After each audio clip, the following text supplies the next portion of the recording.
I won't tell the pure truth. Just a quick one. I was watching Facebook Shorts and this came on from, I think their Facebook page is Red Labour. And it was Tony Benn. I don't remember this speech. Maybe I did see it at the time. But it was his anti-war speech before Tony Blair and George W. Bush took their soldiers into Iraq and Afghanistan for what Kofi Annan, after the event, called an illegal war.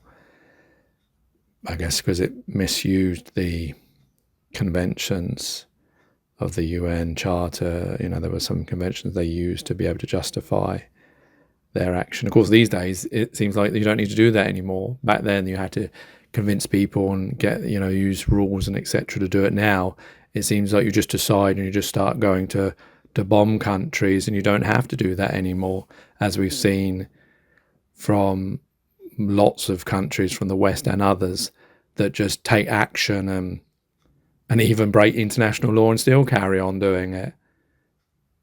So I think this speech is ever more necessary, and why I thought it was resonant too, because of all the wars that are going on and all the future wars. And I just thought it was very well said. And it's unfortunate that, like we always say about, history shouldn't repeat, and the whole reason we learn history is that so that we never make the same mistake. And yet we make that same mistake, like of wars, of killing other human beings, whether, each side will come up with their justification, and we've all been brainwashed to think that there's such a thing as, as a just war, and that war is necessary, that human beings have to divide ourselves up and then fight over the same bits of land that we can never really own, and all the people that are doing the fighting will never take control of that bit of land. They're just taking over that bit of land, or fighting over that bit of land for somebody high up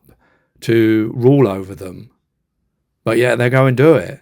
I mean, I don't get the patriotism to that aspect of losing your life, or the possibility of you losing life, or fighting other human beings, your fellow brothers and sisters. That's intrinsically true.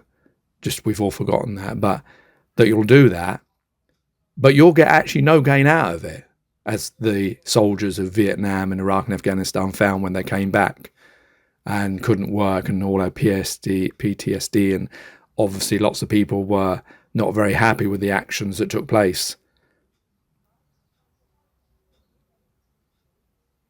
I mean, anyway, so here's Tony Benn. It would be video for his bit. You can hear his speech that he gave in the House of Commons. Take care, take it easy, God bless, and peace.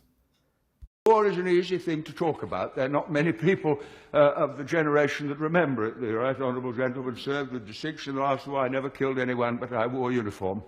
But I was in London in the Blitz in 1940, living in the Millbank Tower where I was born. Some different ideas have come in since. And every night I went down to the shelter in Thames House. Every morning I saw Dockland burning. 500 people were killed in Westminster one night by a landmine. It was terrifying.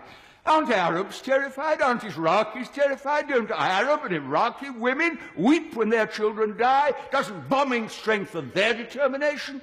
What fools we are to live in a generation for which war is a computer game for our children and just an interesting little Channel 4 news item. Every member of Parliament tonight who votes for the government motion will be consciously and deliberately accepting the responsibility for the deaths of innocent people if the war begins, as I fear it will. Now, that's for their decision to take. But this is a quite unique debate in my parliamentary experience, where we're asked to share responsibility for a decision we won't really be taking, with consequences for people who have no part to play in the brutality of the regime which we are dealing with. And I finish with this. On October the 24th, 1945, and the former Prime Minister from Bexley, Old Sidcup, will remember it, the United Nations Charter was passed. And the words of that charter are etched into my mind and move me even as I think of them. We, the peoples of the United Nations, determined to save future generations succeeding generations from the scourge of war, which twice in our lifetime has caused untold suffering to mankind. That was the pledge of that generation to this generation, and it would be the greatest betrayal of all if we voted to abandon the Charter and take unilateral action and pretend we were doing it in the name of the international community. And I shall vote against the motion for the reasons that I've given.